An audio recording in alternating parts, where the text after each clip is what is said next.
एक सरसब्ज जंगल में मीठी चिड़िया रहा करती थी। उसके साथ भोली कौवी, बादशाह कौवा, तोता भाई और कबूतर खुशी खुशी रहते थे। एक सुबह जंगल में ऐलान हुआ, बड़ा भोजन मेला होगा। सब परिंदे अपने पसंदीदा खाने लेकर आएंगे। मीठी चिड़िया, तुमने सुना है जंगल में बड़ा मेला होगा। सब परिंदे अपनी पसंद के खाने लेकर आएंगे। हाँ तोता भैया, मैंने सुना है। आप लोग क्या क्या लेके आएंगे? मैं तो अपनी मर्जी से गंदम के दाने लेकर आऊंगा। मीठी चिड़िया, तुम क्या लेकर आओगी? कबूतर भैया, मैं तो ताजा दाने लेकर आऊंगी। ठीक है, मैं मीठे फल लाऊंगा क्योंकि मैं तो तोता हूँ। अरे अब ये तो बताओ कि भोली कौवी और बादशाह कौवा क्या क्या लाएंगे। चलो हम उनके पास चलते हैं। इतने में सभी पक्षी भोली कौवी और बादशाह कौवे के पास जाते हैं और उनसे कल के मेले के बारे में पूछते हैं कि वो क्या क्या लेकर आएंगे। भोली कौवी, कल गांव में मेला है, आप क्या लेकर आओगी? अरे मैं क्या लेकर आऊंगी, मुझसे नहीं होती मेहनत, इसलिए मैं तो बचे हुए रोटी के टुकड़े जमा करूंगी और उसको मेले में ले जाऊंगी। मुझे तो बचे हुए रोटी के टुकड़े खाना बहुत अच्छा लगता है। मैं कहाँ दूर दूर फिरूं दाने की तलाश में। और रह गया बादशाह कौवा, वो अपना खुद सोचेगा कि वो क्या लेकर आएगा।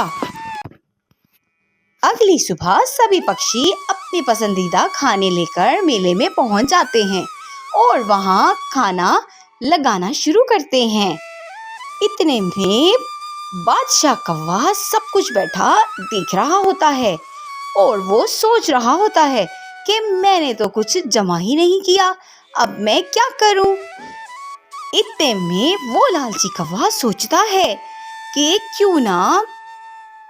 अरे मैं तो इस मेले में आकर पागल हो गया हूँ। हर तरफ मजे मजे के खाने नजर आ रहे हैं। मुझे तो भूख लग रही है। मैंने तो ये सारे खाने खाने हैं। अब मैं सोचता हूँ कि मैं इन सारे खानों का क्या करूँ। मैंने ये सारे खाने अकेले ही खाने हैं।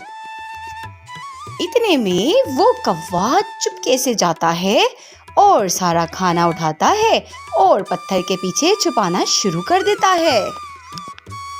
इतने में भोजन शुरू होने लगता है और सभी हैरान हो जाते हैं क्योंकि खाना तो गायब हो जाता है। सारे परिंदे एक दूसरे पर शक करने लगते हैं कि तुमने खाया होगा। इतने में कबूतर बोलता है, हमें पहले सच मालूम करना होगा, फिर फैसला करेंगे। इतने में एक पक्षी आकर सभी पक्षियों को बताता है कि मैंने अपनी आंखों से एक लालची कौवे को खाना छुपाते हुए देखा है उस पत्थर के पीछे। फिर सभी पक्षी उसके बताई हुई जगह पर जाते हैं और जैसे ही जाकर देखते हैं तो वाकई तमाम खाना वहीं पर रखा हुआ होता है।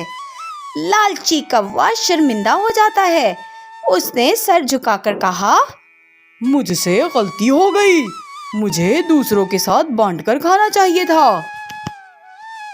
फिर मीठी चिड़िया बोलती है, कौवा भैया, अगर आपको अपनी गलती का एहसास हो गया है तो आओ हम सब मिलकर खाना खाते हैं। फिर सभी पक्षी एक दायरे में बैठ जाते हैं और सभी मिल बांटकर खाना खाना शुरू कर देते हैं और किसी को भूखा नहीं रहने देते। इस दिन से सबको महसूस होता है कि मिल बांटकर खाने का कितना मजा है। अकेले खाने से कहीं ज्यादा मजा आता है।